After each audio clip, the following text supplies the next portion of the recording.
Dear chess friends, dear Chessmood family, I'm Grandmaster Johan Hellsten, and today I'm happy to share with you another interesting topic. Accept or decline? Here we're playing with the white pieces.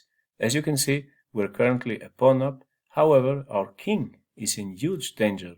It's still in the center, and let me tell you that it has already moved in this game. So it's not a legal option to castle here.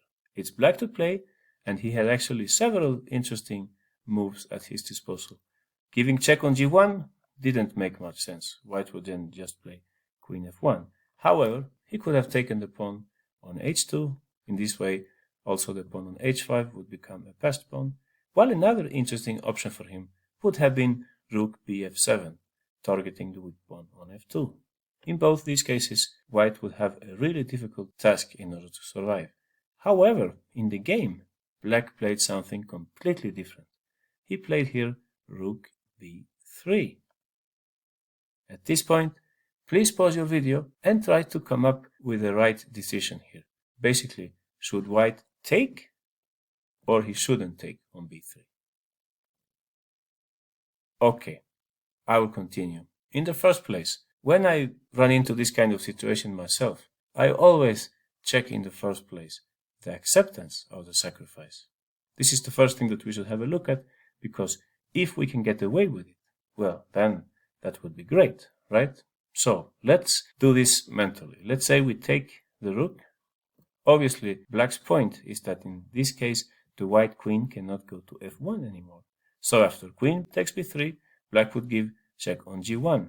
Our king is forced to go to e2, and here he would probably take on f2 with the queen. This is the difficult position to calculate from the beginning, but if we try, we can see that white's king would have two squares where it could go. It could go either to d3 or it could go to d1. And this is a key decision for white. I think that it makes sense to move forward here. Let's see. Queen takes b3, black will then take on f2. After queen g1, king e2, queen takes f2. And here is the situation that I was referring to. If we play here king d1, unfortunately, black will then give check on f1, and after king c2, he's not interested in picking up the rook on a1. He would instead give check on c8, and it's game over. We have no good way of pairing that check. So, it might seem like if taking the rook on b3 is a bad idea for white. However, we should have a look at the other option here. What happens if we play the brave king d3? Well, after king d3, black would play rook d8 check, and again things look really difficult for white, because we can definitely not go to e4, then we would be mated, right? On the other hand, if we go to c4, black would take on d2, probably with a queen, and here it's evident that the white king is in too much danger. Rook c8 or perhaps queen d5 is coming up here. However, there is a third option here after rook d8 check. We can actually move to c2.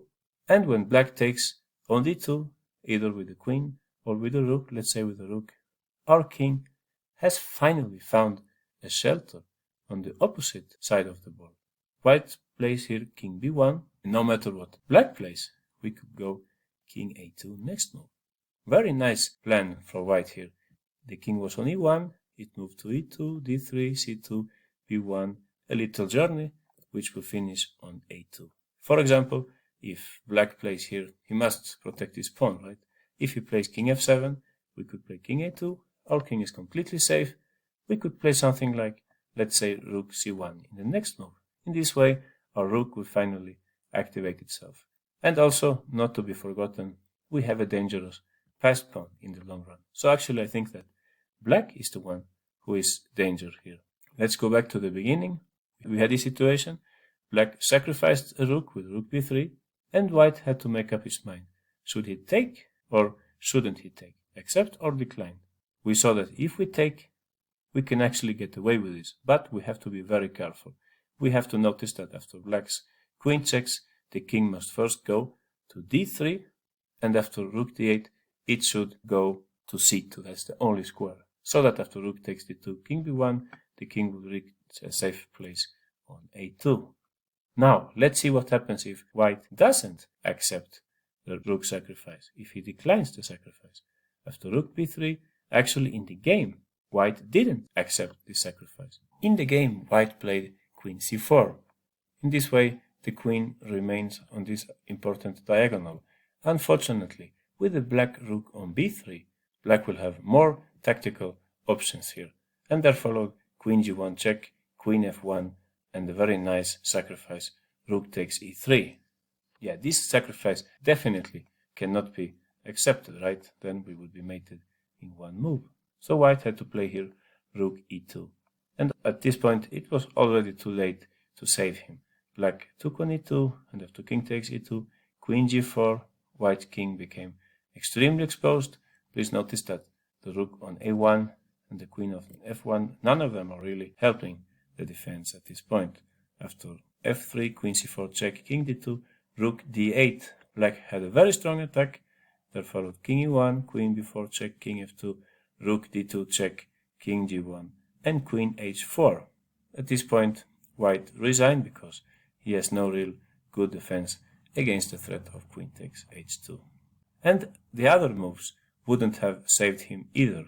He couldn't play queen f1 because in that case, well, as you have already guessed, black would of course take on e3. It's exactly the same thing that we saw in the last variation.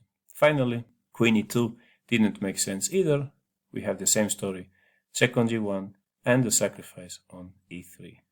Bottom line, whenever your opponent sacrifices something here against you, like rook b3 in this case, the first thing that you should definitely check is the acceptance of the sacrifice.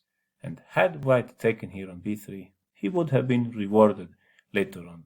After queen g1, king e2, queen takes f2, king d3. Very important to go upwards with the king. And after rook d8, king c2. Here it's important to go backwards. On the contrary, he would have saved himself since the king reaches a shelter on a2 in the end. At this point, we will have a look at a little exercise. Here we're playing with the black pieces. It's our opponent's move, and here he played the sacrifice bishop takes h7. The question for you is, should we accept or should we decline this sacrifice? Please put your answer in the comment section. Thanks for today and see you next time. Good luck, thanks for joining the channel, and Chessmood.